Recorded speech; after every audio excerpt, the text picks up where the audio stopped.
Good morning, good afternoon, good evening. Thank you for tuning in to another episode of the Wilmac Wire.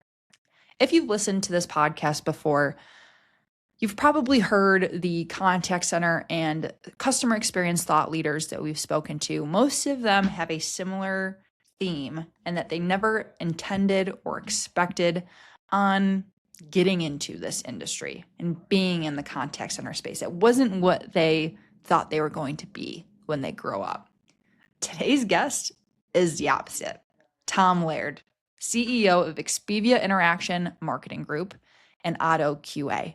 Expedia is a US-based omni-channel contact center BPO, and Auto QA is an AI-powered quality assurance SaaS solution powered by AI. So Tom had some really interesting, unexpected takes in today's episode, and that made it that much more entertaining. Steve and I really enjoyed talking to him. So Tom is based just south of Wilmac in Erie, Pennsylvania. So we're both getting hit with some pretty nice winter weather. And hopefully by the time this episode comes out, that will not be the case. But in today's episode, you can expect Tom to hit on some, like I said, interesting, unexpected takes on running a contact center.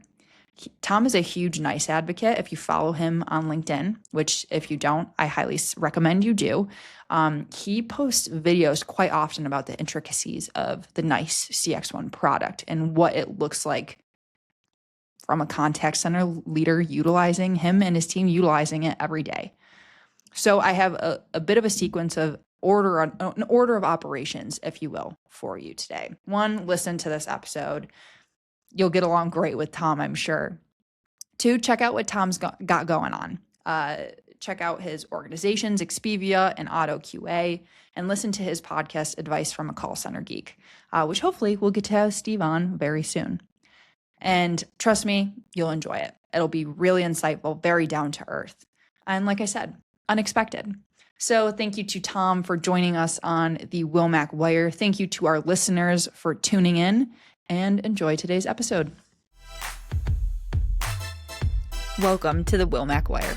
I'm Emily Miller, joined by my co-host, Steve McDonnell. On this show, we talk with the drivers, the leaders, innovators, and decision makers pushing customer interaction technology and AI forward.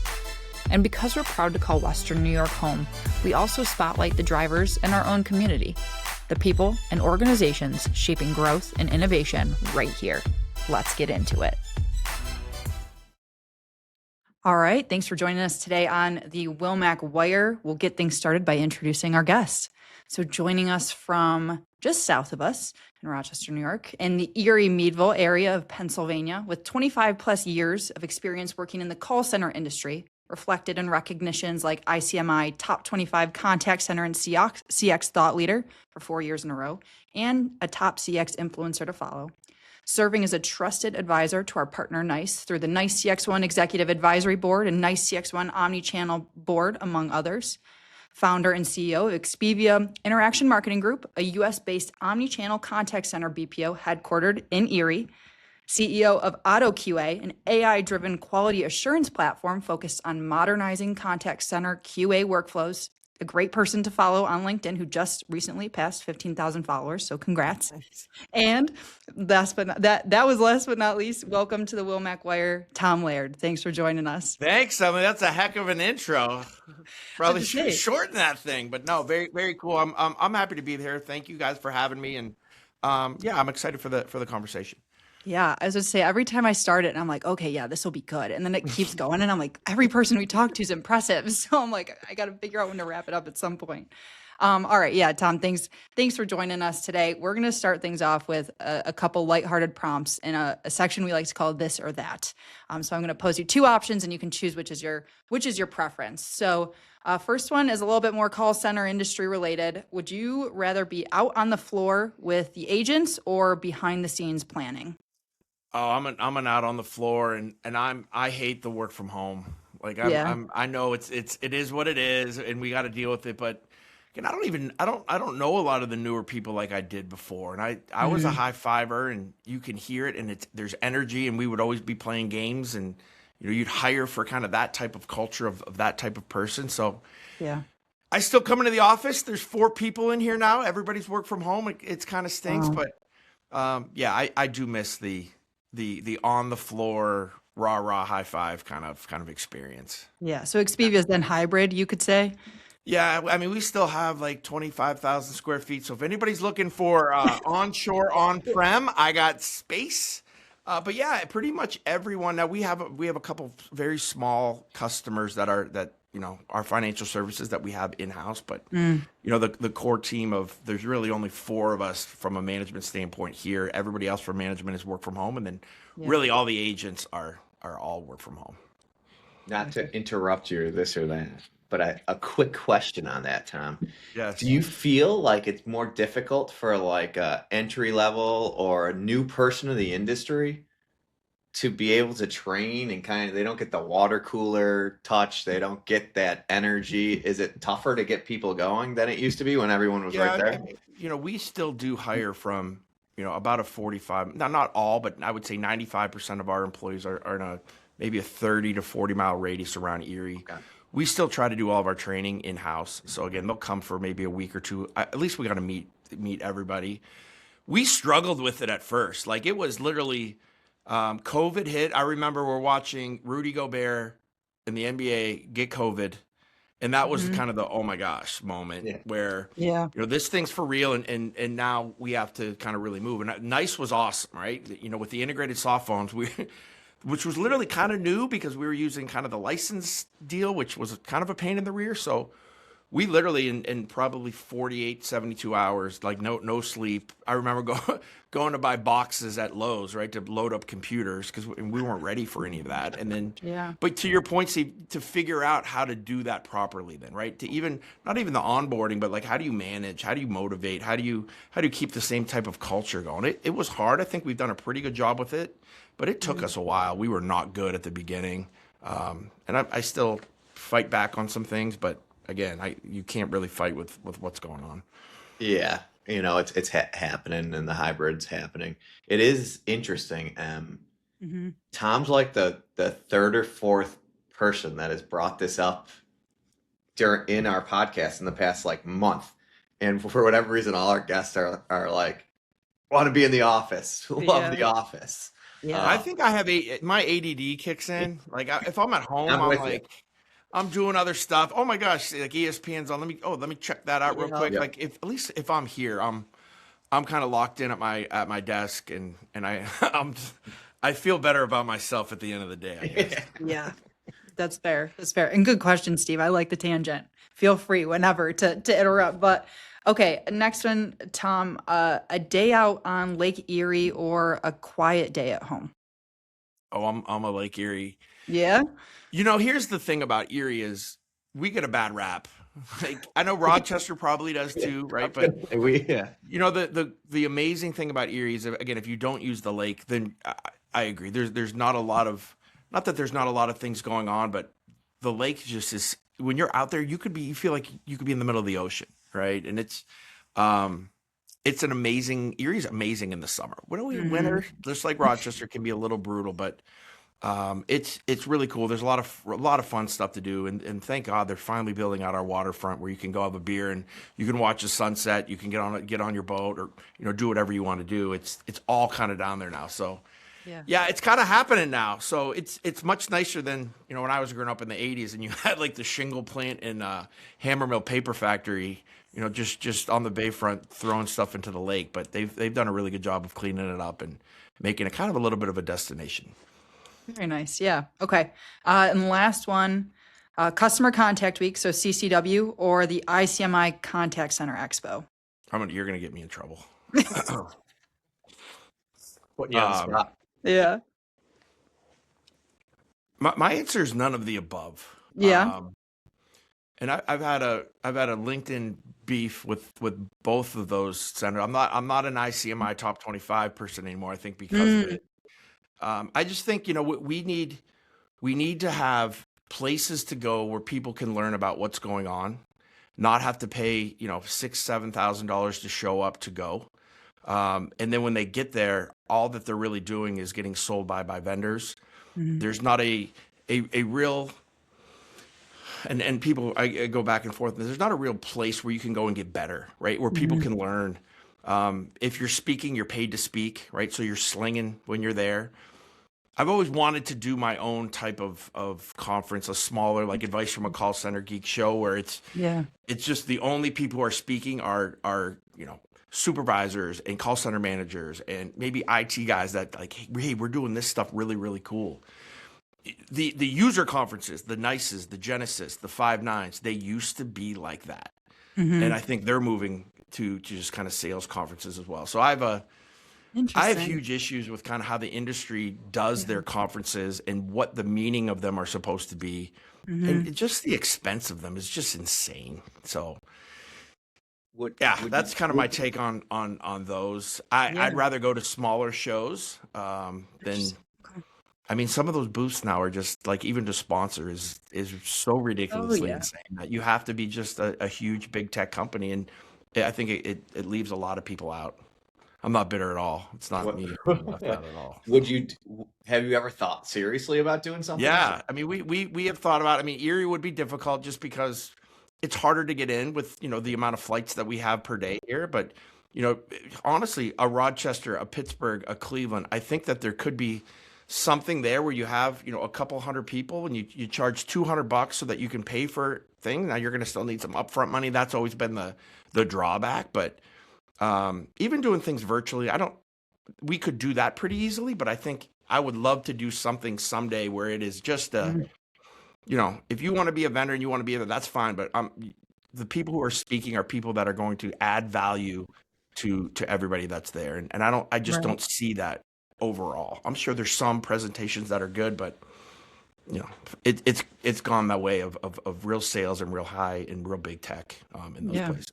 Yeah. I mean, they're all Enterprise Connect's ridiculous now, but we used to, we've been partners with NICE for 20 years. There was a time when you didn't have to pay and they were like, please bring your customers. We'll pay for your customers. And that has definitely flipped the script. You've seen over that years, right? So there's kind of like the two emerging roads. There was the kind of the InContact road and then the NICE road, right? That kind of merged. But the InContact was crazy good, right? And it was all user based. And then when NICE joined too, it was awesome, right? Interactions the last couple of years has been, I thought, really, really good. But we'll see what's happening now with kind of the NICE world. I mean, I'm a huge NICE advocate. I mean, they know my kind of feelings on this. I think they're still the premier platform and all that. But when it comes to those type of things, I think they've moved more a little bit NICE than they moved the InContact way. And InContact's kind of, you've seen that kind of get kind of moved to the side. But that's the time that we live in, I guess. Yeah. No, I love the honesty. And that is, like I said, why I picked that, because I was like, oh, lighthearted prompt. Who knows? Everyone knows the CX industry has like, even it was more lighthearted would be this or that. Do you enjoy coaching the older JV varsity women's or your son in 5th and 6th grade? Yeah, that's a good one. My son was so much fun because it's, and listen, I love the high school thing. I mean, we compete at a very high level. We can do really cool things. The kids are really, really good, and it's a lot of fun. And this was my first time ever coaching boys too, and that was an experience too. Like I can scream at them, and they could care less. They don't. They don't even flinch because I think their dads all get on them too. But it was a lot of fun. Coaching 5th and 6th grade boys with my son, with his school team and all of his buddies. Yeah. And, those kids sleep over the house. So it was a really cool experience. And I was probably just as big of a maniac during those games as I am during my high school games. So that was the other. I thought I'd be more chill, but once the ball goes up, you gotta win. So. Oh, heck yeah. Yeah, I love it. Thanks, Tom, for doing our this or that with us. That was fun to get to know you a little bit better. We're going to start things off by going into that first theme and talking a little bit more about your career journey. So I guess, could you start things off by telling us more about how you got to where you are today and how you even ended up in the call center industry? Yeah. So you hear I never really thought I was going to be in the call center, right? You hear that all the time, where I was really the opposite. My family actually owned, even in the 80s, one of the first kind of BPOs, outsourcers, USA based, worked for a lot of financial services, a lot of banks. So, we had, during the, when I started, I was like 9 years old, like filling vending machines in the office, right? Like people were still smoking cigarettes in their booth. Like it was that kind of, then, and then kind of just was able to see, the whole transition from kind of the phones and the flip scripts to, moving to, a little bit of CTI and a little bit of integration. The first computers came in. We had an Avaya switch, when I was like 18, 19. So we're talking like, 95, 96, 97, something like that. That was the big thing, the Avaya Definity platform. And so again, I was a call center agent for most of the years, many of the years, became a supervisor, went back into kind of the IT space and was back there. My parents basically said, if you want to do this, then you got to learn everything. And then kind of ran the AM shift as kind of the AM production coordinator, and then kind of took it over, I guess, as kind of COO. So again, we were up to about, 900 employees, maybe 1,000 employees at our peak, but all financial services. So Bank of America, Citibank, Chase, GE Capital, a lot of customer support. So our outbound transition to inbound as kind of technology got better. And then, 2008, 2009, 2010 happened, and the Great Recession turned into the Great Depression for especially USA contact centers that were working with like a Bank of America whose stock went to 2. They really could care less about really the customer support at that time. They were literally just hanging on. So they shipped everything offshore, and we had some private equity guys that came in and kind of bought us from where we were there. And, everything's going to be great. We're all going to say the same. We'll all get back, and then fired pretty much all of us about, 3-4 months later. So the cool thing was I had this awesome group of people that were looking for jobs and said, hey, guys, you want to try to do this again? So, went out and found some investors, which was the most horrible thing I've ever done in my life and painful, but we did it. And we started with a core group of people. So that's when Expedia started, about 2010, 2011. Started with 4 employees, and then, have grown that to, a couple hundred here that we have here in Erie. So again, we're a USA BPO, we're an outsourcer, work for, lots of different clients, from financial services to toy companies, and from a retail side to now getting more into the tech side. Been with NICE. Well, started with In Contact. They probably wouldn't even take us now. Like with In Contact, we were like, hey, I got 4 reps. They're like, all right. But they took us, and then we've kind of grown with them, which has been really, really, really cool. And then when this whole AI craze started, I thought, one of the things that was lacking was really good, high-end, inexpensive quality assurance using AI. So we started Auto QA and going on about 3 years ago, just for our internal customers. And then, when we saw what it was doing, for the last, about 18 months, we've been, kind of go to market, and that's been extremely successful as well. So family business, I guess. My brother is still here. Yeah. My mom is still working in client support. So it's been a lot of fun, to be able to see those guys every single day. But yeah, really, this has been my life. Have not really done anything else outside of it, which I don't know if that's good or bad. But that's, I guess, the 30,000-foot view of kind of where I came from. Another unexpected response. I love it. I have so many questions. Yeah. Go for it, Steve. So I did not expect any of that. So that it sounds, which is awesome. Like you've been on a really cool journey. I'm sure some pain points, but one of the things we've talked to a lot of people about is the pain of private equity. And especially when it's a leveraged buyout and they come in and promise the partnership in the world, and probably I'd say 70% of the time, at least, it's not working out the way. It doesn't end up working out. They're financial institutions. They just lied. That's what they did. The just real quick, I think interesting story is they would, I was at that time the head of operations, so they sidelined me. They're like, hey, we're gonna pay your salary. They put me. We had a room that we did like video recording, so it was like a silent room, like a quiet room. So they moved my desk into the quiet room, like where nobody's around, like, and would like if I would go talk to somebody else, they would, hey, what are you doing? Like it was like this weird fight. I coached, as we talked about high school basketball. I was driving to scout in Pittsburgh. They called me and fired me that way. Like I'm like, you guys we can't talk about this. So I don't know. Like again, I have a lot of I guess bitterness and resentment. But the awesome thing about it is I would not be where I am today. I would not have what I have today. It all worked out because we just wanted it to work out. And I took kind of those experiences, and I think everybody can take those experiences and do really cool stuff with it if you don't. I mean, I had no choice. My wife was pregnant, first kid. I'm like, dude, I have no job. My in-laws are paying my mortgage. I'm like, dude, I got to do something or we're in deep trouble here. So yeah, there was no plan B, and you kind of hear about that, right? Yeah. So when you have no plan B, either you figure it out or, you figure something else out. So, yeah, so it was it was definitely an interesting time. Did your parents and your brother stay out? Were they working? No, pretty much everybody in management was let go. Supervisors, IT, HR. Yeah. Is the company still around? So they are. They're called right now. They're Disabled Veteran Contact Center here in Erie. Okay. We don't run cross paths. We don't.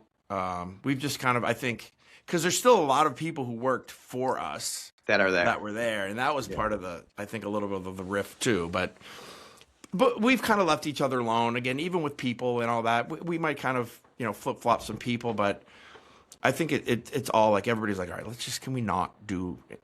So it is what it is. Erie's not a big town, right? So if you want to cause problems, it's very easy to do. Yeah. So I think it all worked out. Everybody handled it pretty well once it was going. And then you went from that bad experience with PE, and then you had to go out and try to raise money, which is right in the same world. I had to do the friends and family thing. No one else was giving me anything. So, I would find, and you never get all the money at once. You get like, hey, I'm going to give you 25 grand and I'm going to give you 15 and I'm going to give him like, all right, with this 25, let's do that. But I think I got that coming, but then it didn't come. Yeah. So it was super rocky. It's funny. My wife, I just thought about this. My wife found in my pocket like 2 months ago, there was a letter that I think I wrote my dad in like 2013. Like, I don't think that this is going to work. I don't know what else to do. Like, it was like a desperation at that point.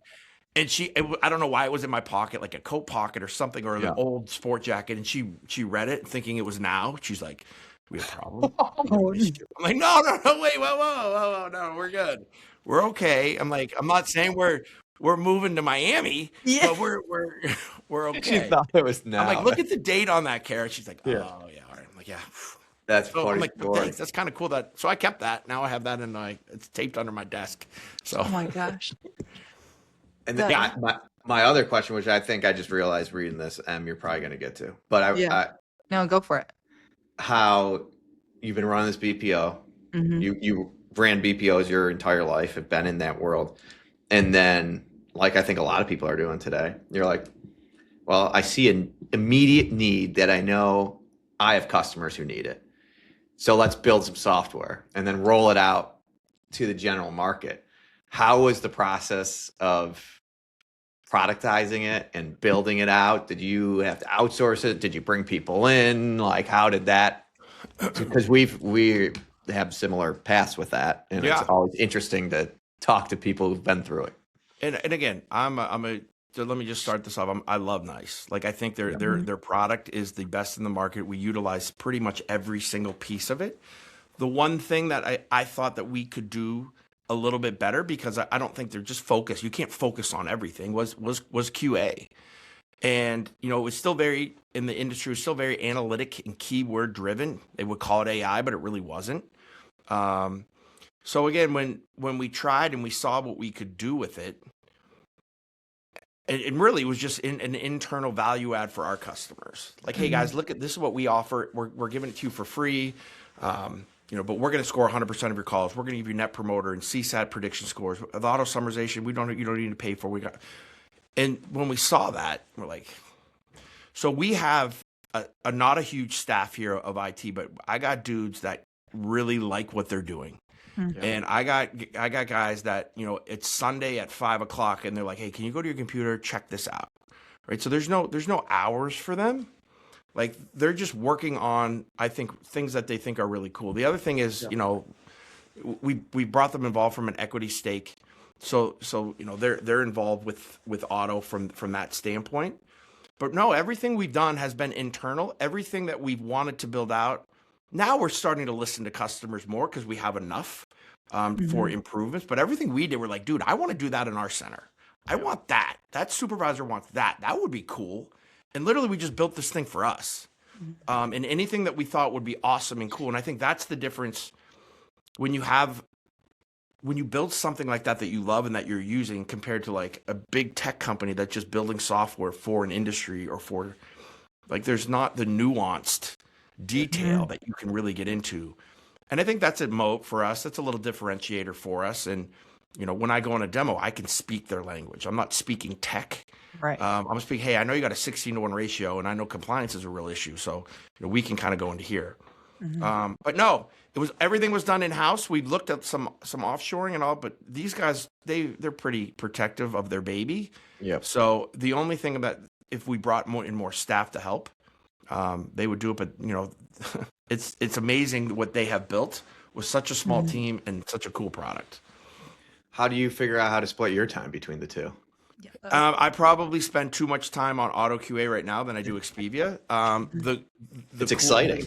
It is. Yeah. The cool thing is the core team here is they're all. I mean, they've been doing the BPO thing, so the management team with that is super strong. Yeah. But I think from a marketing standpoint, we're probably not doing as well as we should from getting that stuff out. As the focus has kind of been over here, so it's a battle that I fight with myself. Because to be honest, Expedia still pays the bills, right? Auto is getting there, but the outsource of the BPO is still our main baby. It's and that's evolving just as fast from an AI standpoint, right? So there's definitely a fine line of where to do what. But again, with the team that we have on the Expedia side, they rock it. I mean, we've been together for 15 plus years at two companies. From the supervisors to the QA to HR, we know who we're looking for. We know the culture. So yeah, I feel a little better, but still, I probably need to kind of split that hair a little bit better. Yeah.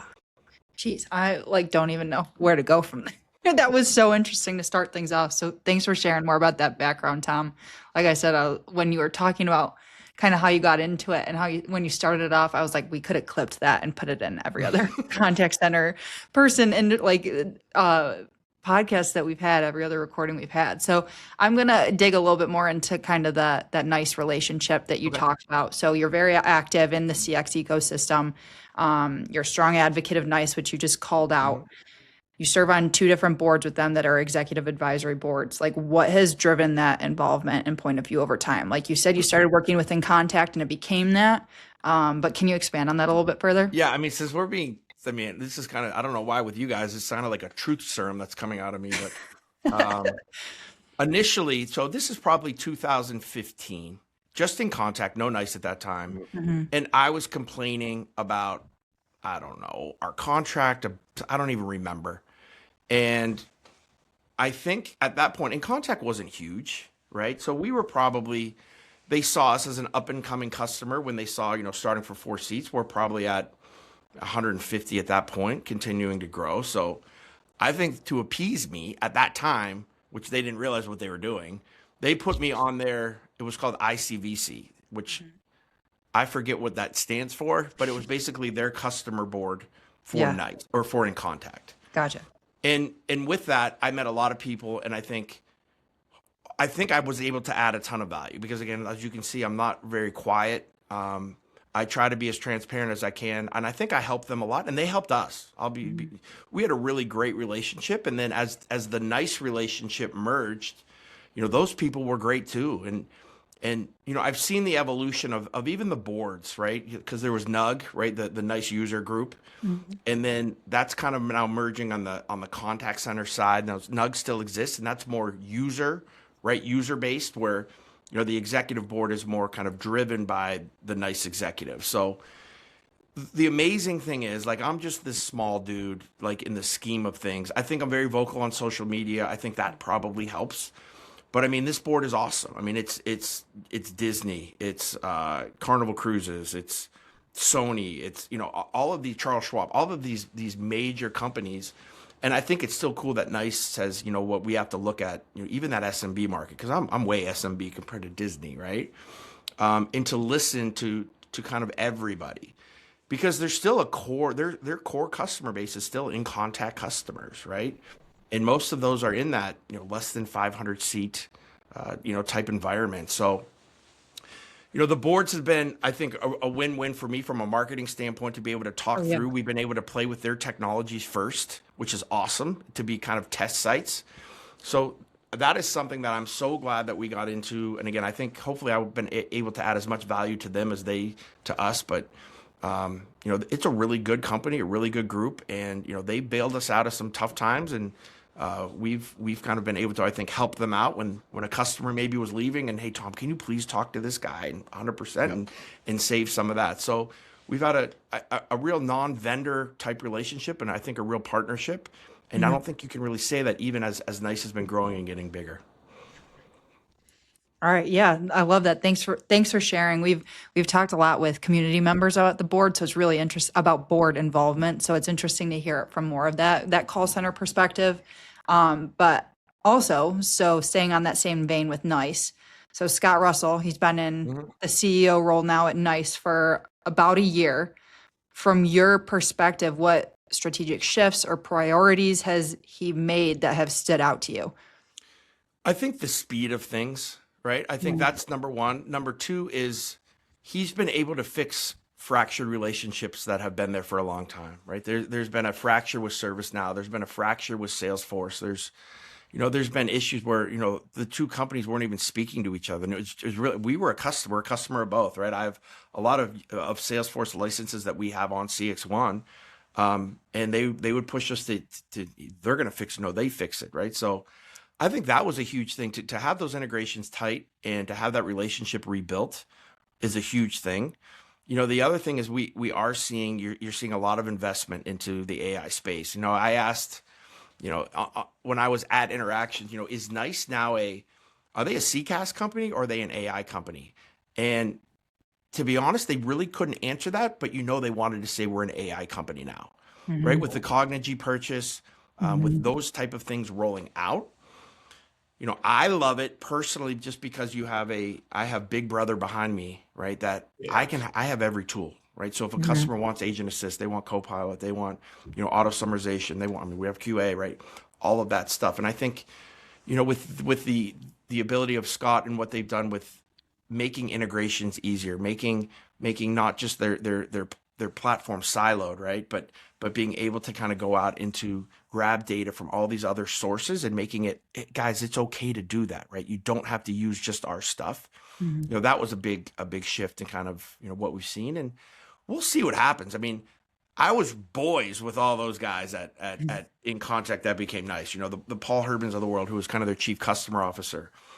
I mean, all those guys are gone. So, there is a new crew in there. And again, so far, I think everything's been really great. But, it'll be interesting to see in the next year or so kind of how the new team evolves and kind of where they're going. I think they're still kind of on kind of legacy roadmaps, but you're starting to see kind of Scott's really footprint on kind of what's going on from a speed and from an AI kind of integration standpoint. Yeah, I agree. I'm sure his PR team doesn't want him saying it out loud, but I don't think Scott Russell wants anything to do with the verbiage CCaaS. No, and I think the only problem with that is that they have so many legacy and contact customers. Yeah. And they, it's right now it's the massive, it's the Disneys, it's the, those guys that are really working, on that AI front. So it will be interesting to see how that funnels down, even from a pricing structure, right, to more that SMB world, to where we're starting to see. And again, I think it's great because you can take being a BPO is great because we can take a small customer of 10, 15 seats. We can, I don't say test, but we can use a new tool, use a new product on. We don't have to roll it out to everything. So we've been able to, I think, speed our learning curve up much quicker and NICE has helped us do that as well to kind of roll some of this stuff out. But it will be definitely interesting to see. But I agree. They want to go and be kind of a CX AI type company, and then that might evolve beyond that. Yeah, I definitely also get the vibe. I mean, so we're the opposite. We were NICE partners, and then when they acquired InContact, we started diving into that, which now I think they've clearly put the line in the sand. the in contact acquisition by Barack was phenomenal, probably better than they all thought. And that's what's driving the business now, clearly. Yeah, it's so a massive, the biggest part of the revenue for sure. Yeah, 100%. And that's where Scott wants to go with CX, AI, whatever you want to call it. And I think he wants to get outside of the contact center. I think he wants the entire enterprise platform, or so to speak. And I think he comes from more of a sales perspective than Barack, who was truly an engineer. I mean, he grew up in the ranks of, he was a sales engineer for NICE. And so I think he was a little bit more risk averse. And I think that's a good thing for customers and partners, that Scott is definitely more outward salesy. I want to do what's right by the partner. I want to do what's right by the customer, and I'm going to grow. We're going to grow. And obviously it seems like the analysts and everyone, that's the most important thing. NICE has got to get past that 3-4 billion to get moving up into the more software giant world. So, and he seems, as you said, one of the other thing you said that stuck out that I agree with, and I keep hearing, even we had our partner managers at the 5.9 SKO, and the word around there was Scott Russell is moving at Mach speed. Everything is going fast. Well, even like I try to do a video on every NICE kind of software update, right? So every release. And even releases are coming out. They're not quarterly releases anymore. They're fast and furious. Like, I think I just got another one the other day. I'm like, dude, I'll make another video on this. So, but I agree with all that. My only thing that I hear from customers as well is the AI stuff is amazing, but I still got a huge stack of legacy stuff. I have WFM. I have analytics. I have, this advanced reporting. I have, all of this stuff that I'm using. And again, you don't see the major advances in that stuff, right? Things are moving from, who they purchased from Cognigy to moving to different things. And I think you saw that at Interactions last year. There was a huge, people would just come to say, hey, just have NICE's WFM. I want to learn more about IEX or I want to, and there wasn't stuff there. So and again, I think everybody's figuring this stuff out, right? This isn't like where they're ignoring anything, but I think they've heard from customers as well. Like, hey man, this is great, but remember why we're here, right? As well. Yeah. And I'm not moving to AI in the next 3 or 4 years. So what are you going to do to help me with all this stuff that I have of yours? And are we going to continue to make it better? And I think that's kind of the fine line as well of stuff maybe they don't want to deal with, but that's still their huge customer base. I think that's in general right now, software companies, especially SaaS. I was about to speaking of LinkedIn, I was about to fire off an opinionated post about the software stocks this week have not done well. And if you listen to the analysts and the financiers and everyone, it's because AI is going to make it all basically plug and play, easy. Someone can build their own service now in 10 minutes by prompting. And people that are in it, like us, are like, well, the reality is there's so many legacy products out there that people invest in. There's all sort of siloed data out there. Right. It's just, it might happen in 10, 15 years, but it's not happening anytime soon. So a lot of the speculation is kind of crazy to me. I mean, the amount of things that are dead is amazing to me. Like I'm amazed that I lived in a life that I've seen in the last 6 months. So many things die, right? The call center, the IVR, programmers, graphic designers, web designers, they're all dead. It's supposed to be dead, yeah. And listen, to your point, I'm not naive enough to think that probably will happen at some point. Yep. But let's just kind of let this thing play out, and let's not make bad decisions based on, kind of a FOMO attitude of some of these things that aren't really true, right? There are legacy AI, whatever that means, right? Like mature, auto QA is mature, auto summarization, agent assist, right? Those are kind of some of the quote unquote mature that I think you can find value in and ROI in right now. They're easy to set up and they're reasonably priced. And then kind of you start to look at that more customer facing AI that you can kind of get into. But again, I just posted something from Gartner today that they said only, and I might screw this up, but really only 20% of companies have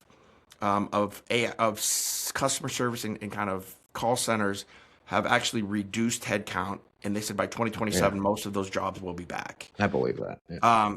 So it's just not there yet. It's coming. It's getting better. I mean, Sonnet or Opus 4.6 just launched right before this call. And I just built an auto QA website just because that's kind of how I benchmark it, right? Like I have to build a website every single time and how it gets better. And it's awesome. So again, it's coming, but I think let's all just, understand really the realities of it. Yeah.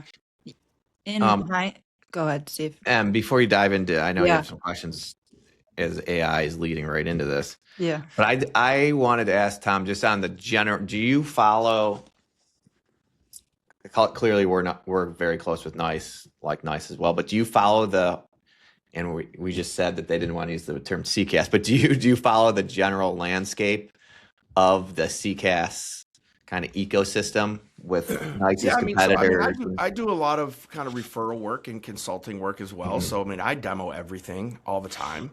I don't know. Are you trying to get me in trouble again? No, I just wanted to get general. Yes. No, and I do it. And I can go on an analyst tangent, and all the analysts know, like, I'm very, like, I get frustrated when you see Gardner Waves and you see Magic Quadrants and you see that I don't think match anything that's happening with what I see, what I'm demoing, what I'm trying to tell customers. It's very difficult when you have a small 50-seat customer that, maybe should be on a smaller CCaaS platform that is maybe AI forward because they want to do some things, that when you see a NICE and a Five9 and a Genesys, and they're like, well, I want to see them. I'm like, we can do that, but I don't think it's going to be good for you. No, I want to do this. So again, I have issues with that, but I guess that's more my job to kind of guide them. But yeah, I think you're seeing, the Cognigy thing freaked a lot of people out because a lot of the other CCaaS were using them, and they had to kind of now figure out a different route, a different way. NICE has always been, to me, all the ACDs are relatively the same. Your skills-based routing and how calls come and go, it's a dime a dozen. NICE differentiates on the kind of their, I say third-party tools, but they're kind of ancillary tools. Their WFM, everything is native to the platform. Their analytics is unbelievably badass, right? It's the best in the industry. So you start to look at, well, if they're doing that really, really well, I think they're going to do AI really, really well. And again, there's up and comers. Zoom's up and coming that I think is, I'm hearing a ton about, especially in the BPO space. But you still have it. I still think, it's NICE and Genesys as 1 and 2. Yeah. I think Five9 is kind of there. And then you can have a conversation of what is best. Ring's coming up, with their platform. Zoom's coming up with theirs. We have a ton of UJET customers on Auto QA. So again, then you can talk about Amazon and all that too. So yes, they're all trying to figure it out. And the problem is, how do you differentiate when you're all doing the same thing and you're all trying to do the same thing and you're all trying to kind of take and use AI to take away calls, and then you're going to have a race to the bottom of who's cheaper because everybody's going to have the same stuff. So again, that's kind of why I wanted to stay. Again, I could never do that. Like, we're not going to compete with those guys. But I think the worst thing to do for a company that is getting into the AI space is to go into voice. Right? That's being played out over and over and over. There's so many awesome, cool things that we could be doing with AI in the contact center space. And I've kind of pontificated on that on LinkedIn. I think I did a whole thing on, like, we're just building the wrong stuff in 2025, 2026, because all that's going to come, this kind of voice AI. But there's so many cool things. We just, again, with Auto, we want to be part of that small piece of doing something really, really cool that's different that nobody else is doing. That's saying, oh my gosh, yeah, AI can be used for that too. Mm-hmm. What was your take when NICE acquired Cognigy? And for the price that expensive. But there wasn't, at this point, there wasn't a lot of players, right? Like that.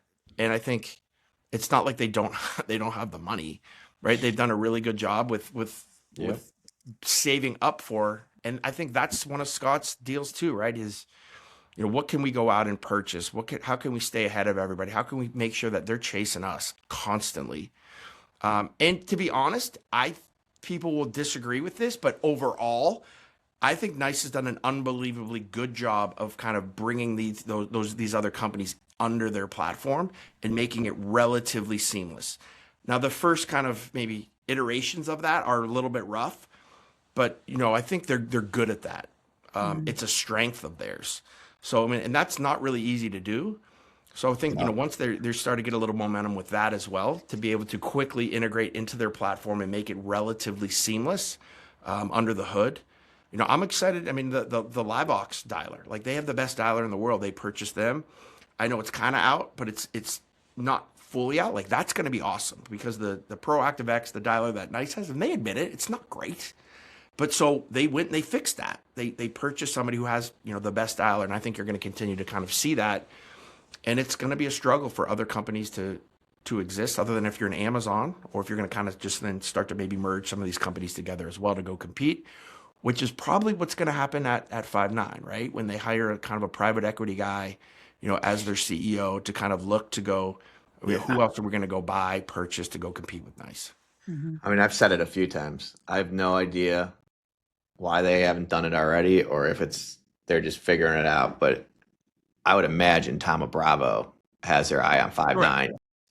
with Calabrio and Barron sitting in the background, ready to go. Correct. So that's the three, right? And that's if you put those together, and I think that was the exact post that I think we all kind of see that. Yeah. But yeah, I mean that's the landscape now. If it's going to be very difficult for some of these smaller now, unless you're going to differentiate, right? Like NobleBiz. NobleBiz is a very small. I love those guys. They focus primarily on outbound. They do some inbound CCaaS, but they're very, very strong, and they're going after debt collectors, and they don't want the 2,000 seat inbound. I'm sure they take it, right? But that's not their ICP. So. There's going to be more differentiation in the space of, hey, we're just going to go after this type of customer. And then again, the enterprise guys they're going to be the enterprise guys. When is the LiveVox integration? I mean, it's kind of there. I don't think it's GA yet, right? And I could be wrong.